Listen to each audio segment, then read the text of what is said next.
ఇటీవల దేశవ్యాప్తంగా జరిగిన 13 అసెంబ్లీ నియోజకవర్గాల ఉప ఎన్నికల ఫలితాలు అందరినీ ఆశ్చర్యపరిచాయి. వీటిలో 10 సీట్లను ఇండియా కూటమి గెలుచుకుంది. బీజేపీ కేవలం 2 సెగ్మెంట్లకే పరిమితమైంది. ఇదిలా ఉంటే బీహారు నుంచి ఇండిపెండెంట్ ఒకరు గెలిచారు. బీహారులో ఒకే ఒక్క అసెంబ్లీ సెగ్మెంటుకు జరిగిన ఉప ఎన్నికల్లో నితీష్ కుమార్ పార్టీ పరాజయం పాలైంది. హిమాచల్ ప్రదేశ్లోని 3 అసెంబ్లీ సెగ్మెంట్లలో రెండింటిని కాంగ్రెస్ కైవసం చేసుకుంది. అలాగే బీజేపీ పాలిత రాష్ట్రమైన ఉత్తరాఖండ్లోని 2 సెగ్మెంట్లలోనూ కాంగ్రెస్ జెండా రెపరెపలాడింది.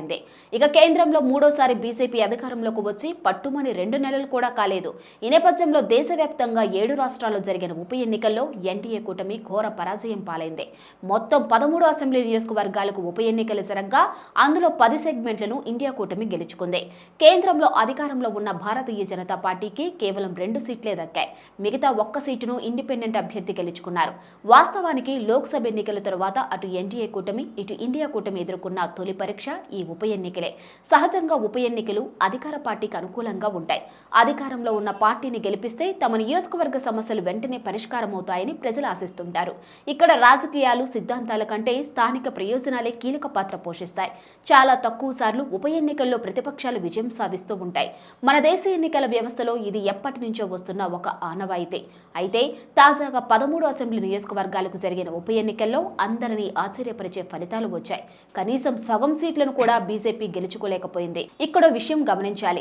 ఉప ఎన్నికలు జరిగిన 13 అసెంబ్లీ సెగ్మెంట్లు ఏ ఒక్క ప్రాంతానికో పరిమితం కాదు. హిమాలయ పర్వత ప్రాంతాల్లో ఉండే హిమాచల్ ప్రదేశ్, ఉత్తరాఖండ్, అలాగే పంజాబ్, పశ్చిమ బెంగాల్తో పాటు మధ్య భారతంలోను మధ్యప్రదేశ్లోను ఉప ఎన్నికలు జరిగాయి. వీటితో పాటు దక్షిణాదికి చెందిన తమిళనాడులోనూ ఉప ఎన్నిక జరిగింది. ఒక్క మాటలో చెప్పాలంటే ఉప ఎన్నికలు జరిగిన 13 అసెంబ్లీ నియోజకవర్గాలు దేశమంతా విస్తరించి ఉన్నాయి. అంటే ఈ ఉప ఎన్నికల తీర్పును దేశవ్యాప్తంగా ప్రజల తీర్పుగా భావించవచ్చా అనే ప్రశ్న తెర మీదకు వచ్చింది. సహజంగా ప్రతి ఎన్నిక దేనికదే ప్రత్యేకం. ఒక ఎన్నికను మరో ఎన్నికతో పోల్చలేం. ఎందుకంటే ప్రతి ఎన్నికల్లోనూ అభ్యర్థులు సత్తా, అప్పటి రాజకీయ సామాజిక పరిస్థితులు, ఆయా ఎన్నికల సందర్భంగా ప్రచారానికి వచ్చిన కీలకాంశాలు ఇవన్నీ విజయం సాధించడంలో కీలక పాత్ర పోషిస్తాయి.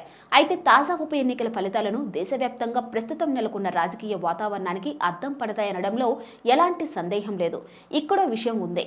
గతంలో ఇండియా కూటమిలోని భాగస్వామ్య పక్షాలు గెలిచేవి. అయితే కాంగ్రెస్ మాత్రం విజయానికి దూరంగా ఉండేది. అయితే ఈసారి భాగస్వామ్య పక్షాలే కాదు, కాంగ్రెస్ కూడా విజయభేరి మోగించింది. ఇలాంటి సంఘటనలతో ఇప్పుడు ఎన్డీఏ కంటే ఇండియా కూటమి బలంగా మారుతుందనే చెప్పాలి.